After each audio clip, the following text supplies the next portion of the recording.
Assalamualaikum warahmatullahi wabarakatuh. Perkenalkan, nama saya Febriana Sintawati SPDI. Saya adalah salah satu guru MI Komarul Waton Turi, Lamongan, Jawa Timur. Saya juga sebagai mahasiswi PPG UIN Ardaniri, Banda Aceh, Angkatan 1 tahun 2021. Ujian komprehensif ini merupakan serangkaian kegiatan lokakarya yang meliputi perangkat pembelajaran, review perangkat, peer teaching. Ujian komprehensif ini juga merupakan salah satu prasyarat dalam mengikuti kegiatan PPL. Yuk simak video ujian komprehensif saya berikut ini. Assalamualaikum warahmatullahi wabarakatuh.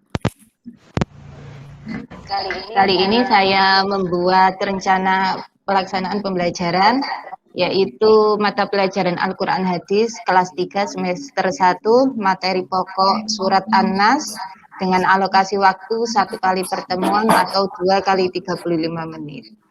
Tujuan pembelajaran yang diharapkan yaitu melalui kegiatan pengamatan, siswa dapat memahami arti dan isi kandungan surat An-Nas dengan benar. Yang kedua, melalui bimbingan guru, siswa dapat mendemonstrasikan hafalan surat An-Nas dengan tepat. Dan yang ketiga, melalui kegiatan menyimak bergantian, siswa dapat mengomunikasikan isi kandungan surat An-Nas dengan benar. Ibu lanjut, Bu. Ini sudah jelas.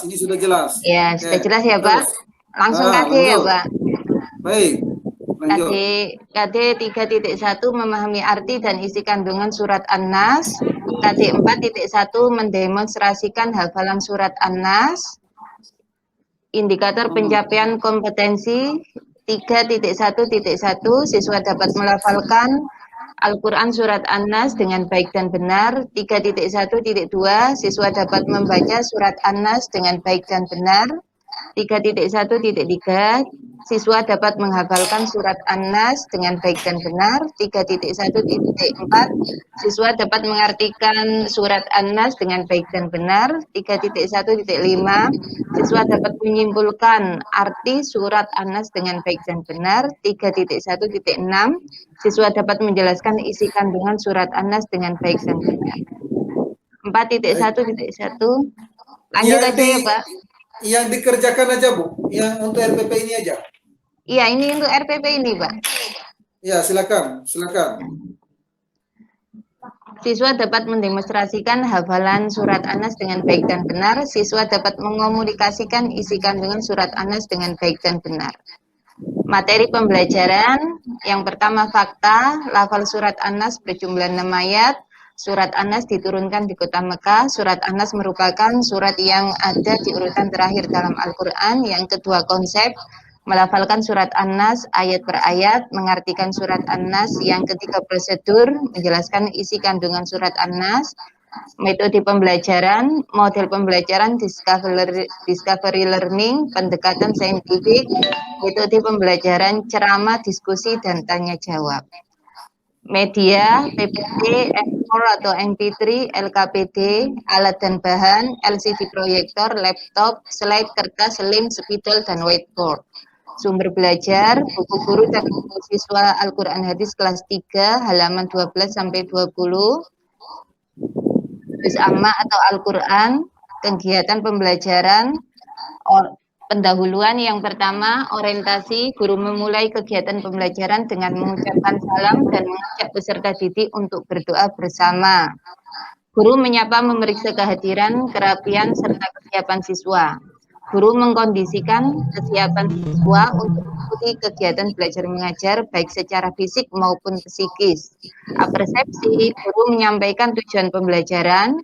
Guru merefleksi pelajaran sebelumnya. Guru bertanya kepada siswa siapakah yang sudah mengetahui tentang surat An-Nas dan siapa yang sudah hafal surat An-Nas. Motivasi, guru memotivasi siswa bahwa membaca surah-surah pendek seperti surat An-Nas akan mendapat pahala. Literasi atau mengamati, siswa mengamati beberapa gambar yang berhubungan dengan surat An-Nas yang ditampilkan guru melalui PPT. Siswa mengamati video murotal surat An-Nas yang disajikan guru. Critical thinking atau menanya, guru menstimulus siswa melalui beberapa pertanyaan terkait gambar yang telah ditampilkan. Siswa aktif menjawab dan bertanya terkait surat An-Nas. Guru memberikan penjelasan tambahan dan penguatan yang dikemukakan siswa, serta memberikan gambaran secara garis besar materi yang akan dipelajari. Collaboration atau mengumpulkan data, guru menampilkan video murotal surat An-Nas, guru menampilkan surat An-Nas berayat dalam bentuk PPT beserta lainnya, dan guru membacakannya. Guru dan siswa melafalkan bacaan surat An-Nas. Guru menjelaskan materi tentang surat An-Nas. Guru membagi siswa ke dalam beberapa kelompok. Setiap kelompok akan diberi beberapa lembar potongan pertanyaan dan jawaban, dan peserta didik mendiskusikan untuk mencocokkan pasangan pertanyaan dan jawaban yang benar, kemudian ditempel di sebuah kertas. Mengasosiasi, secara berkelompok siswa mendiskusikan kembali dan menganalisa dengan mengaitkan sumber yang ada, seperti buku siswa, apakah hasil yang dikerjakan sudah pasti kebenarannya. Guru memberikan bantuan terhadap kelompok yang mengalami kesulitan. Communication atau mengomunikasikan. Guru meminta beberapa siswa atau kelompok untuk menyajikan atau mempresentasikan tugas di depan kelas. Setiap kelompok mempresentasikan dan mengomunikasikan hasil diskusi tersebut. Guru memfasilitasi pengetahuan siswa dan memverifikasi hasil tugas yang telah diselesaikan siswa. Kreatif, siswa lain memberikan tanggapan, sanggahan, dan paparan dari hasil presentasi tersebut. Dengan tanya jawab, guru mengarahkan semua siswa pada kesimpulan berdasarkan hasil presentasi. Kegiatan terakhir penutup, menyimpulkan materi pelajaran dan refleksi. Guru memberikan tugas dan menyampaikan topik materi berikutnya. Dan yang ketiga, guru dan siswa mengakhiri pembelajaran dengan membaca doa dan salam. Penilaian, teknik penilaian sikap, observasi, penilaian pengetahuan, tes tulis, penilaian keterampilan, unjuk kerja atau praktek, bentuk penilaian sikap, observasi siswa, observasi sikap spiritual dan sikap sosial, penilaian pengetahuan, soal pilihan ganda, lampiran 3, instrumen penilaian dan lampiran LKPD 3, instrumen soal. Penilaian keterampilan, instrumen penilaian unjuk kerja atau praktek, lampiran 4 dan LKPD 2 atau instrumen soal. Pengayaan dilaksanakan sebagai tindak lanjut analisis hasil penilaian. Pengayaan dilakukan dengan cara siswa diminta untuk menulis kembali surat An-Nas di buku tulis. Pengayaan juga dapat dilakukan dengan cara memberi tugas hafalan surat An-Nas beserta artinya. Remedial, tindak lanjut bagi siswa yang belum mencapai KKM diberikan program remedial. Program remedial diberikan pada penilaian pengetahuan dan keterampilan. Terima kasih Pak, sudah selesai. Baik, terima kasih. Ibu Febriana, perkembangannya bagus. Karena kemarin kami mengharapkan itu memang sampai jam 12 malam ya. Oke, enggak apa-apa. Sudah. Ini maksud saya Pak Barudin sama Bu Fitriani. Jadi jelas operasi kata-katanya dan dapat maknanya, kegiatannya itu dapat. Baik. Namun demikian, saya ada beberapa pertanyaan ketika kita melihat tulisan belum tentu sama dengan realnya ya. Iya, prakteknya Pak. Baik. Ibu membawa konten ini ke dalam LKPD, caranya bagaimana? LKPD. Di sini ada LKPD-nya langsung ditunjukkan ya Pak? Boleh, silakan. Nah, ini yang tadi kan kegiatan literasi. Yang pertama mengamati guru menyajikan gambar-gambar, nanti disajikan lewat PPT. Nah, di sini ada gambar-gambar, siswa disuruh menebak kira-kira itu gambarnya berhubungan dengan surat An-Nas itu apa? Misalkan di sini ada angka 6. Nah, itu jumlah surat An-Nas. Nah, Dan yang kegiatan selanjutnya bertanya, guru itu menanyakan kepada siswa tentang hubungan gambar-gambar tadi, Pak. Dan membaca juga, anak-anak diajak membaca bersama-sama. Tadi kan di dalam kegiatan kegiatan inti ada video ya, Pak. Ada video Saya enggak muncul mural. ya. Saya enggak muncul ya. Yang mana, Pak? Yang ini, Pak, yang video, dibacakan, Pak. yang dibacakan.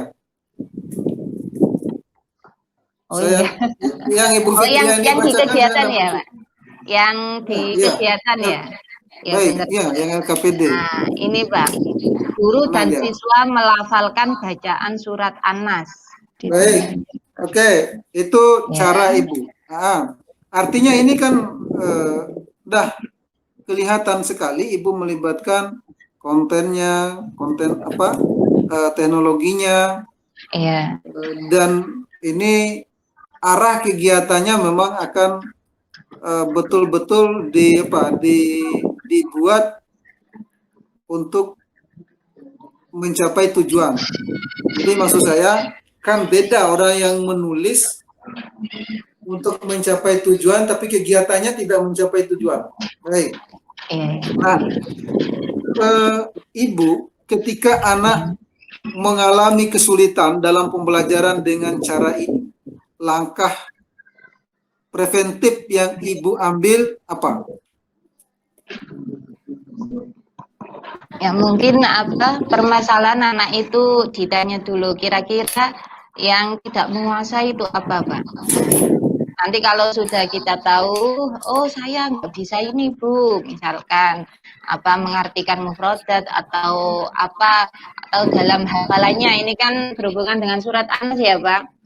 Mungkin hafalannya, kemampuan si anak kan dalam hafalan itu berbeda-beda Pak. Ada yang tingkat hafalannya tinggi, ada yang juga hafalannya itu rendah. Nah, jadi kalau ya ada anak yang mempunyai kemampuan rendah dalam hafalan, kita drill terus, Pak.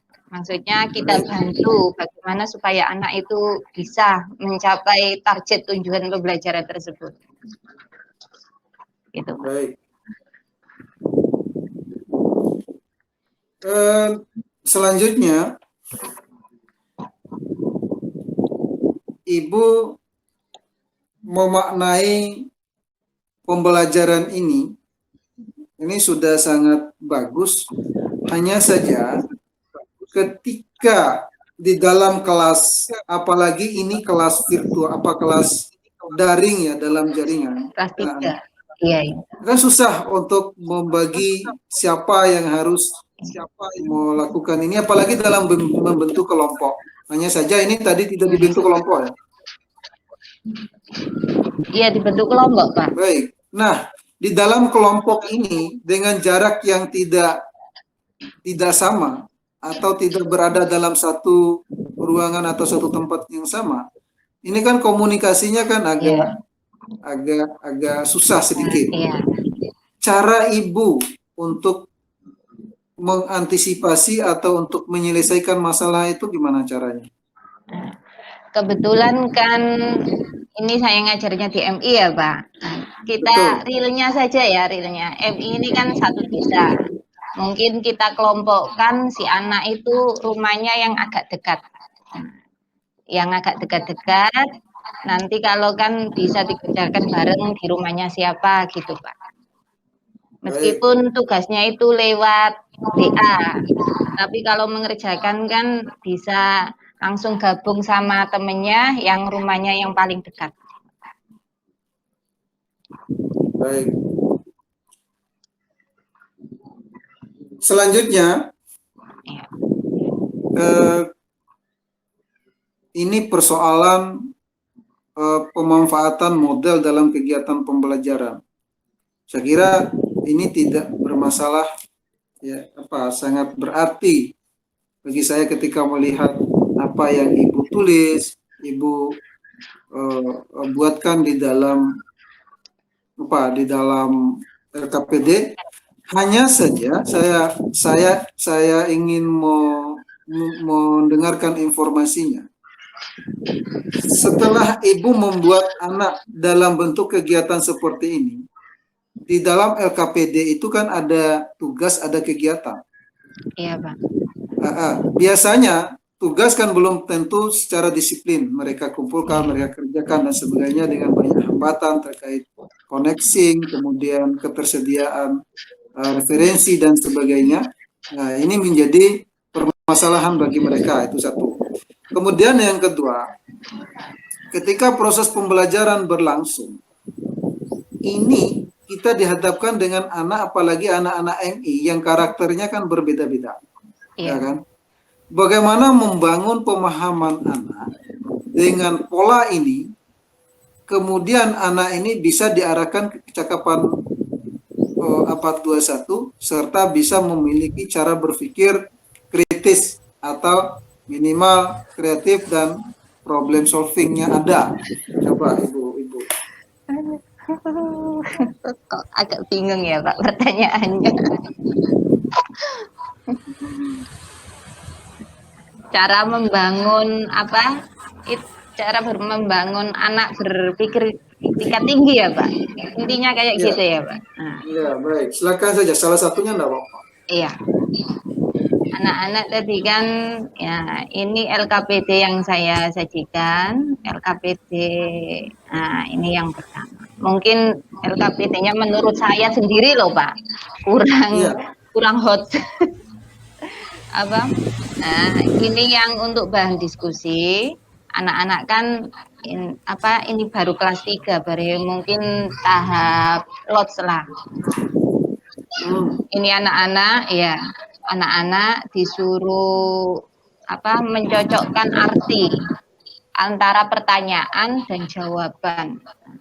Ini anak-anak disuruh mencocokkan tadi, menjodohkan, ditempel di sebuah kertas. Nanti yang hasilnya ditunjukkan atau dipresentasikan. Nah, terus anak-anak juga mungkin dapat mencari informasi ini di buku paketnya. Di buku paketnya.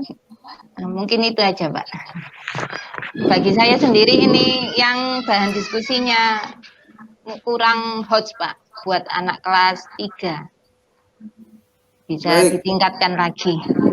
Tapi kan terkait dengan tadi KD-nya yang diinginkan. KD-nya apa KD-nya?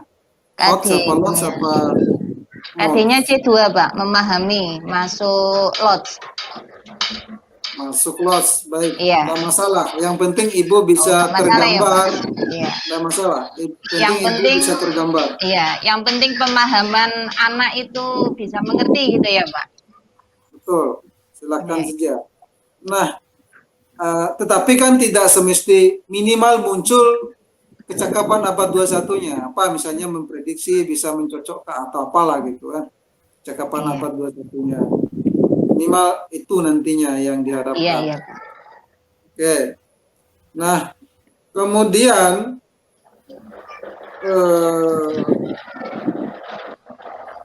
di dalam kegiatan ini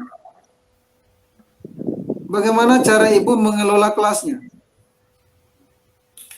Kan ada penyelidikan, siapa yang menyelidiki siapa yang berdiskusi dengan siapa gitu kan. Iya, Pak. Baik, silakan. Tadi kan anak-anak dibagi kelompok. Bagi kelompok ada anak yang tugas bagian gunting tadi ya, Pak. Ada yang bagian gunting, ada yang bagian mencari informasi-informasi itu di buku ataupun bisa searching di internet. Meskipun anak kelas 3 mungkin sudah bisa, Pak, searching di internet itu sudah bisa.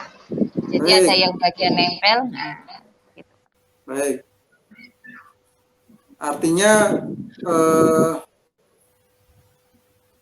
Artinya kegiatannya memang dikondisikan melalui daring semua. Iya. Tapi ini kan juga bisa melalui luring, Pak. Langsung melalui luring bisa. Karena memang di sekitar itu ya, rumahnya di sekitar itu ya. Iya. Siswanya kan di sini itu semuanya dari satu desa, Pak. Nggak ada yang dari desa yang lain itu nggak ada. Baik.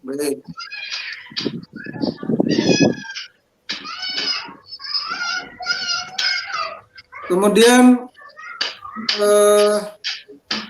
yang selanjutnya, ini kan kita masuk ke masalah konsep perilaku sosial, Iya, Pak. ya kan? Iya. Artinya perilaku yang akan ditunjukkan oleh guru kepada siswa dan siswa kepada guru. Nah, ketika Zoom itu kan seperti kita juga, tidak jauh beda. Katakanlah Iya. ada anak yang Nggak keluar ngerti. masuk, ya yang pengertiannya kurang dan Iya. seterusnya. Nah, agar tetap tetap bisa mencapai tujuan yang telah direncanakan. Jadi tindakan kita seperti apa dalam interaksinya? Nah, yang pertama kan anak-anak itu sudah kita tanya dulu, bagaimana persiapan anak-anak, sudah siap nggak mengikuti Zoom atau daring ini? Kalau sudah siap kan kita kita suruh untuk biar nggak kemana-mana, langsung di situ on time di situ. Dan nanti audionya juga bisa di unmute dulu biar anak-anak nggak berisik, tetapi untuk pengkondisian mungkin masih tetap agak repot, Pak. Yang namanya sekolah yang luring aja kita mengkondisikan anak secara langsung itu agak repot, apalagi secara Zoom. Mungkin kita minta bantuan sama orang tua. Nah, orang tuanya kita WA melalui grup agar anaknya saat Zoom dikondisikan, Pak. Kondisikan sama dibimbing, ditungguin lah kayak gitu, Pak. Mungkin bisa seperti Baik. itu. Artinya, oke, sudah benar, Bu. Karena di dalam prinsip teorinya interaksi sosial, kita tidak, kalau dalam kondisi seperti ini kita tidak boleh tidak melibatkan Orang tua. pihak keluarga. Tetap kita membutuhkan itu sudah benar, baik sekali. Nah, kemudian yang terakhir, karena ini sepertinya sudah agak lama. Iya. Hanya saja saya mau membuat informasinya ini lebih valid, karena tidak mungkin Iya. saya menilai sesuatu yang mungkin saya tidak terlalu dapat informasi sebagai dasar pertimbangan seperti itu, Bapak Ibu. Yang beda dengan yang kemarin-kemarin, kita hanya capek dan membuat dan seterusnya. Memang kami maklumi itu, Bapak Ibu. Iya. Tapi ini memang karena mau melihat apakah benar yang Bapak Ibu buat, yang Bapak Ibu lakukan selama ini dengan mengorbankan waktu, mengorbankan rumah tangga dan sebagainya, tugas-tugas yang lain, serius apa enggak? Karena arahnya tetap kita tekankan bagaimana supaya menjadi guru yang profesional nantinya. Nah, yang terakhir, ketika ibu dipilih menjadi kepala sekolah, kira-kira apa kebijakan yang bisa diambil terkait dengan pembenahan pembelajaran? Mungkin bisa kok ketawa sendiri, Pak. Mungkin yang bisa dilaksanakan untuk agar kemampuan guru-guru dalam membuat perangkat pembelajaran ini bertambah ya, Pak. Mungkin apalagi di daerah saya, daerah desa, kebanyakan yang kayak guru senior itu yang penting ngajar kan ya, gitu prinsipnya kadang, Pak. Betul, ya, silakan. Mungkin bisa diadakan pelatihan. Pelatihan pembuatan perangkat pembelajaran itu bisa memanggil tutor dari pihak pengawas atau gimana, atau yang lebih atas atau yang lebih profesional. Terus yang kedua juga mungkin antar sesama guru, kan ada guru yang sertifikasi, ada yang guru yang belum, Pak. Mungkin yang guru sertifikasi itu bisa saling sharing atau membantu teman-teman guru lainnya yang belum sertifikasi untuk mengajari bagaimana cara membuat perangkat pembelajaran yang benar kayak gitu, Pak. Atau yang lebih kekinian. Tiap tahun kan mungkin ada perubahan untuk kurikulum ya Pak. Guru Baik. juga harus selalu mengupdate Pak informasi tersebut. Baik, apakah Ibu Febrianti ya? Febriana Pak. Febriana, apakah Ibu Febriana bersedia untuk mengambil posisi itu dengan apa namanya, dengan memberikan suatu perubahan yang, karena saya melihat rata-rata kepala sekolah perempuan itu jauh lebih maju daripada kepala sekolah yang laki-laki. Jadi memang terbukti beberapa sekolah yang pernah saya singgahi memang seperti itu. Mudah-mudahan Bu sukses. Baik, terima kasih atas Pak. Terima kasih. diskusinya. Harapan kami setelah mendapatkan sertifikasi, Bapak Ibu lebih profesional, lebih bagus, dan mengamalkan ilmu dengan baik dan ikhlas. Amin. Terima kasih, demikian. Assalamualaikum warahmatullahi wabarakatuh.